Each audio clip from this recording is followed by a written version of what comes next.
Hi everybody, it's Az here from HeelvsBabyface on the beta for Warlords of Draenor with a brand new dungeon which I haven't brought you yet. Others may have. I personally have not. Now, not only is this the Iron Docks, but this is actually the heroic version of the Iron Docks, which is interesting. And the reason why it's interesting is not because there is so much trash and the tank's pulling way too much of it and getting overwhelmed. But also because I've done this dungeon multiple times now. I've probably done this dungeon, well, I say multiple, about 4 or 5 times. Okay? 4 of those times have been on normal mode, and this is the first time that I did it on heroic mode.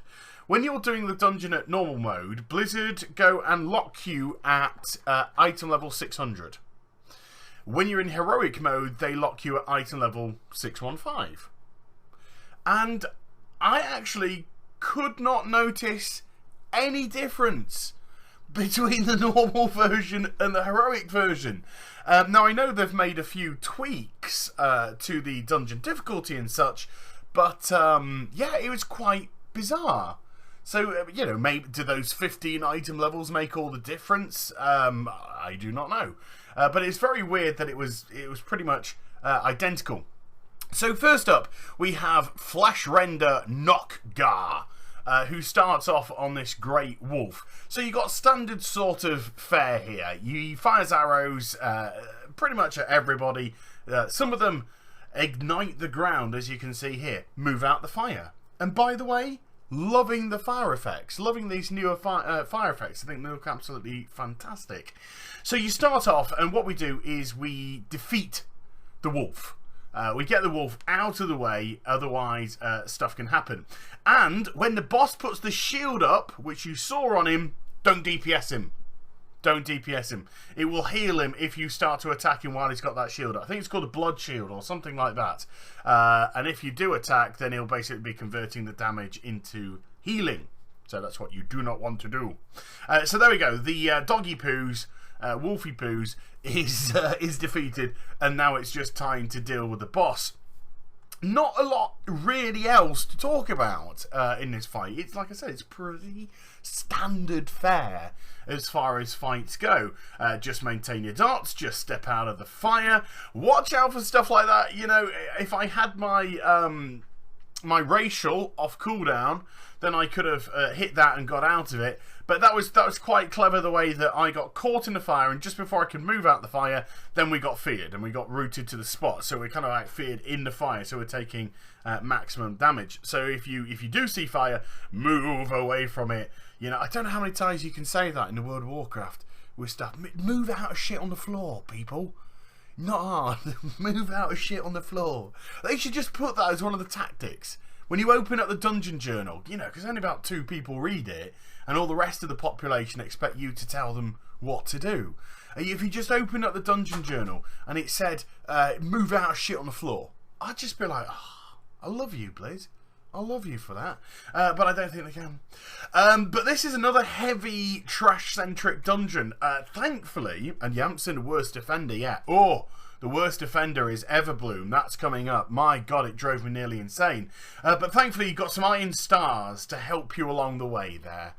So if you activate the Iron Stars, they will fly down and start to wipe out the Iron Horde. Also, did you notice when they were dead, they're still lootable?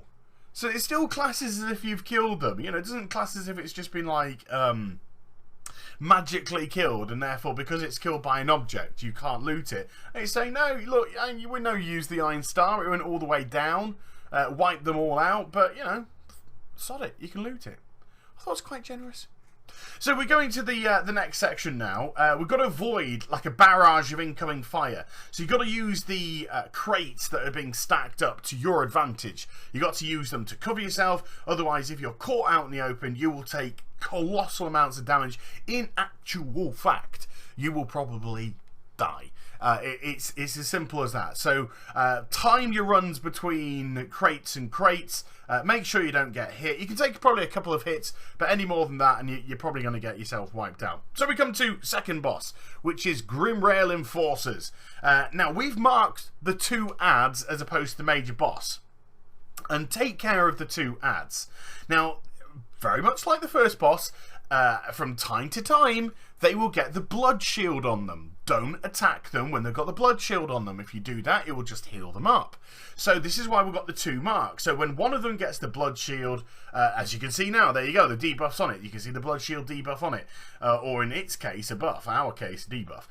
We switch to the opposing ad's target, leaving the boss pretty much well alone. As an affliction lock, I can chuck some dots on it and stuff like that in fight. So if you do have any dots, which you can, you know, shadow priests and whatnot, probably druids got stuff.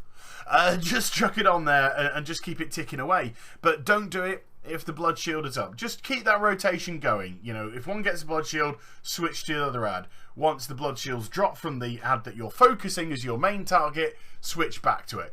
You'll also notice on the floor we've got lots of traps. Get out of the traps. You don't want to be caught in the traps. And you can also see waves of fire. Glorious waves of fire. Travelling at about half a mile an hour. So they are really, really, really easy to avoid. You would think, but you know, I'm just gonna go right out there. You would think, this being a heroic dungeon, they might go a little bit quicker. You know, you might say, look, this is a heroic dungeon.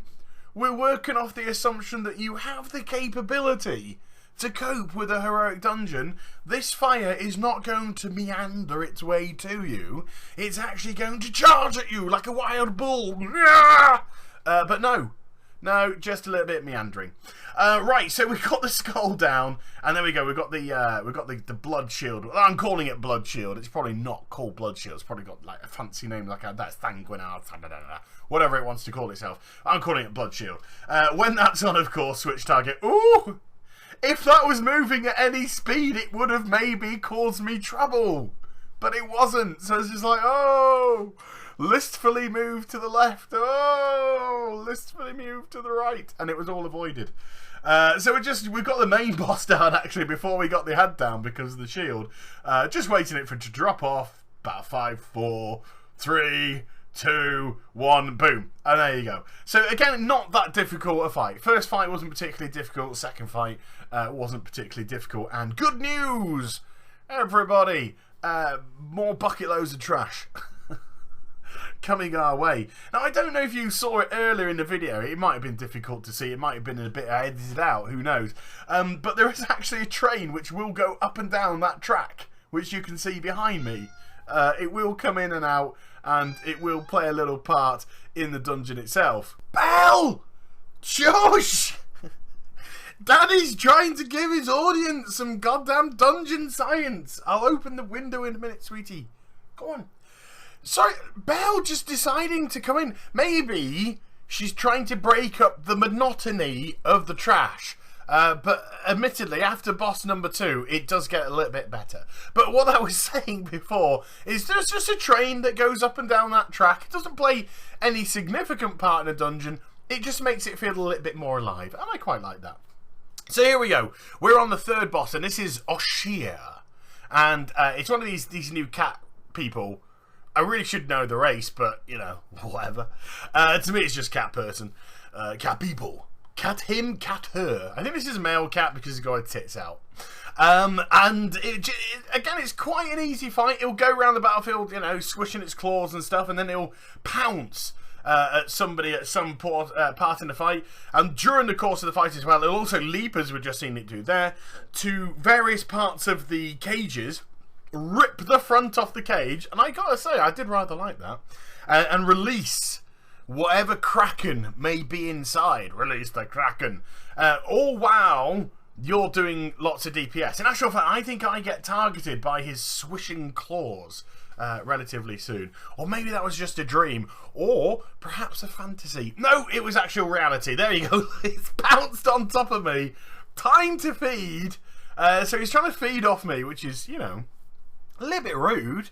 Never even bought me lunch or flowers or anything, which I felt was a little bit, you know, presumptuous. And besides, I don't swing that way. I like ladies. Yeah, and then it was off. So you got to DPS it hard to get it off the offending target, and also keep them alive because they're being munched upon.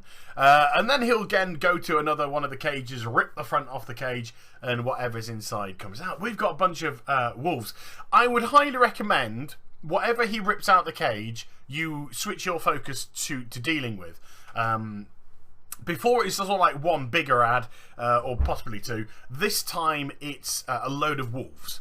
And they just kind of get a little bit ravenous and get in your face and all that kind of stuff. So you want to get that completely done and dusted out the way as best possible. And that's pretty much it. That's pretty much it. And that will lead us through to the final fight. Now, I don't even think there's any trash whatsoever that takes us from the third boss to the fourth boss, which, let's just say that's a blessing in disguise, especially the going from the start of the dungeon to the end of to the beginning of the third boss was just so massively trash intensive. And this is Skullock, and this is one of the Sons of Gruul, and you come across multiple Sons of Gruul throughout your journey in Warlords of Draenor, especially if you're Horde. If you're Horde, you seem to come across, because there seems to be quite a few meandering around in Frostfire Ridge, which is the starting zone. In actual fact, you have, without any spoilers, you have a great storyline which kind of culminates with you having to defeat one of the Sons of Gruul. I actually do have it on my channel here. So what we do as a group, I shouldn't make it so me-centric really. What we do, not what I do. It's not all about me. If it's all about me, I wouldn't need to come into a dungeon with other people. I just do it myself. But what we do as a group is we just take care of Skorok's handler, Iron Horde handler. Although I don't think Skullock's too keen on it. I don't think it particularly likes having the cannons attached to it. I don't think it's particularly tame to that degree. We knock them out pretty easily. They don't have a lot of health, and they do go down pretty quick. And then we focused our attentions to Skullock himself. Now, he does have some pretty decent mechanics. This bit is just the burn phase. There's nothing else that we can really do. Just DPS, DPS, DPS, DPS, DPS. And you can see there's also some Iron Horde on the cannons there. We can't target them. They're kind of part of the furniture, so to speak. They're just there delivering some cannon fire to keep us a wee bit occupied. Every so often you will get knocked back. You need to get to cover. You need to get to cover ASAP. As a Warlock, I can thankfully teleport myself there. Hunters, you'll be able to aspect and get people there quicker.